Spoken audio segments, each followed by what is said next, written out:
Hello दोस्तों, कैसे हैं आप लोग। मैं हूं विनीत कुमार। मैं आपको सुपर टेट कंप्लीट पढ़ाने वाला हूं, जिसमें मैं सबसे पहले आपको पढ़ाऊंगा वो है शिक्षण कौशल व बाल मनोविज्ञान। जी हाँ, बहुत ही इम्पोर्टेंट टॉपिक है शिक्षण कौशल व बाल मनोविज्ञान। इसमें हम बहुत सी ज़्यादा नंबर कवर करने वाले हैं। इसको अगर आप पूरा पढ़ेंगे तो गारंटी देता हूँ आपको 25 नंबर कम से कम आप ला पाएंगे। तो चलिए सबसे पहले इसका हम सिलेबस समझ लेते हैं।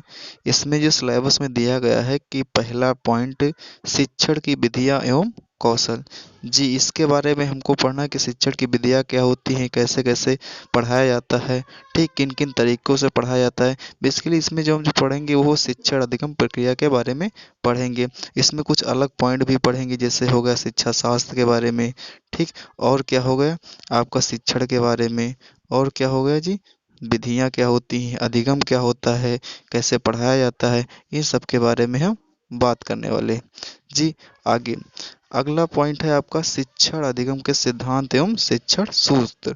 यानी इसमें हम पढ़ेंगे कि रुचि क्या होती है, प्रेरणा क्या होती है, पढ़ाने के उद्देश्य क्या होते हैं, कैसे पढ़ाया जाता है। उसके बाद में ज्ञात से अज्ञात वाला पढ़ेंगे, example to rule, rule to example. तरह तरह के आप शिक्षण सूत्र भी पढ़ने वाले हैं। दूसरा अगला है कि वर्तमान भारतीय समाज एवं प्रारंभिक जीवन। ये भी बहुत ही इम्पोर्टेंट टॉपिक है। इसका एग्जाम में बहुत ज़्यादा वेटेज होने वाला है। इसमें हम जो वैदिक कालीन शिक्षा चल रही है और आज जो नई शिक्षा एनईपी 2020 जो चल रही है, यहाँ तक की पूरी बात करेंगे कि पहले अंग्रेजों के समय में शिक्षा कैसे होती थी, उसके बाद में कैसे हुई, उसके बाद में कैसे हुई, सब चेंज पढ़ेंगे। तो इसमें हम क्या पढ़ेंगे, शिक्षा प्रणाली के बारे में, कैसे शिक्षा प्रबंधन किया जाता है। और प्राथमिक शिक्षा जो हम कक्षा 1 से 5 तक बच्चों को पढ़ाते हैं, उनको पढ़ाया कैसे जाता है, उनके लिए अलग अलग कार्यक्रम आयोजित किए जाते हैं।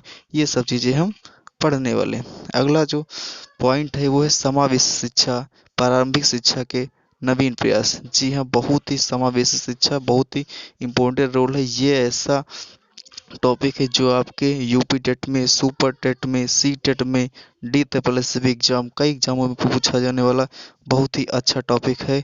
कौन सा है ये, मनोवैज्ञानिक दृष्टिकोण। इसके बारे में भी थोड़ी बड़ी चर्चा कर लेंगे हम। अगला जो पॉइंट है वो है शैक्षिक मूल्यांकन एवं मापन। जी हाँ, ऐसा कोई एग्जाम ही नहीं रहा जिस जहाँ पर इससे संबंधित कोई सवाल ना आया हो, ठीक। तो ये कौन सा है जी, शैक्षिक मूल्यांकन एवं मापन। इसमें शैक्षिक मूल्यांकन क्या होता है, मापन क्या होता है, कैसे मापन किया जाता है, कैसे मूल्यांकन किया जाता है, इन सब के बारे में हम पढ़ने वाले। सतत मापन क्या होता है, असतत मापन क्या होता है, समग्र मापन क्या होता है, ठीक। और अर्थ क्या होता है मूल्यांकन का, मूल्यांकन की विशेषता क्या होती है, इनके सब के बारे में हम पढ़ने वाले हैं। अगला जो आपका है वो है आरंभिक पठन कौशल। आरंभिक पठन कौशल मैंने शुरुआती दौर पर बच्चों को कैसे पढ़ाएं, ये सब चीज़ें हम इसमें पढ़ेंगे। अगला पॉइंट है शैक्षिक प्रबंधन एवं प्रशासन। जी हाँ, इसके बारे में हम पढ़ेंगे कि शैक्षिक प्रबंधन कैसे किया जाता है, उसका प्रशासन किया जाता है। इसके बाद में हम यहीं पर थोड़ा बड़ा पढ़ लेंगे एनसीएफ 2005, जहाँ से एक क्वेश्चन आना कन्फर्म है। आरटीई 2009, यहाँ से दो दो क्वेश्चन आना कन्फर्म है। इसके बिना तो पेपर बन ही नहीं सकता। जी, अगला अगला देखते हैं व्यक्ति भिन्नता। व्यक्ति भिन्नता का मतलब होता है कि एक बालक और दूसरे बालक में क्या क्या अंतर होते हैं, ठीक। वे कैसे अपने आप को अलग अलग देखते हैं, ठीक। उसके बाद में हम उनको अलग अलग होते तो उनको कैसे पढ़ाएंगे, इन सब के बारे में हम बात करेंगे अगले टॉपिक में, ठीक। अगला होता है बाल विकास को प्रभावित करने वाले कारक। जी हाँ, बाल विकास को कौन कौन से कारक प्रभावित करते हैं, ठीक। उसका बालक का वंशक्रम हो गया, बालक का वातावरण हो गया, बालक कहाँ से आता है, ठीक। बालक का स्वभाव कैसा है, ठीक। बालक जहाँ पर रहता है वहाँ पर माहौल कैसा है। अगर ये सब अच्छा नहीं है तो फिर बालक को पढ़ाने में दिक्कत हो सकती है, ठीक। अगला जो हम पढ़ने वाले हैं वो क्या है कि सीखने की आवश्यकता की पहचान, कि भाई बालक सीखना क्यों चाहता है, हम उसको क्यों पढ़ाना चाहते हैं। हम इसको इसीलिए तो पढ़ाना चाहते हैं ताकि बालक आगे चलकर अच्छे समाज का निर्माण कर सके, ठीक। और अपने देश का विकास कर सके, इसलिए हम बालक को पढ़ाएंगे, ठीक। और उसका पूरा क्या करेंगे, पूरा उसका विकास करेंगे। अगला जो पॉइंट है वो आपका पढ़ने के लिए वातावरण का सृजन करना, सीखने के सिद्धांत तथा कक्षा शिक्षण में इनकी व्यवहारिक उपयोगिता एवं प्रयोग। यानी क्या होना चाहिए कि सीखने के सिद्धांत कैसे हमको सिखाएंगे, और बालक जब पढ़ रहा है, ठीक, तो वहाँ का वातावरण कैसा होना चाहिए, शांत वातावरण होना चाहिए, ठीक।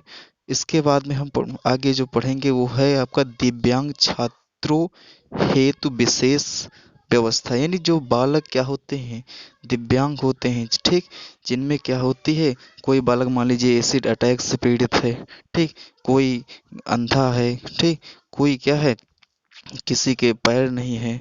इस तरह के जो बालक होते हैं, दिव्यांग बालक होते हैं, इनके बारे में हम पढ़ेंगे, और इन दिव्यांग छात्रों को कैसे पढ़ाएं इसके बारे में भी हम आगे पढ़ेंगे।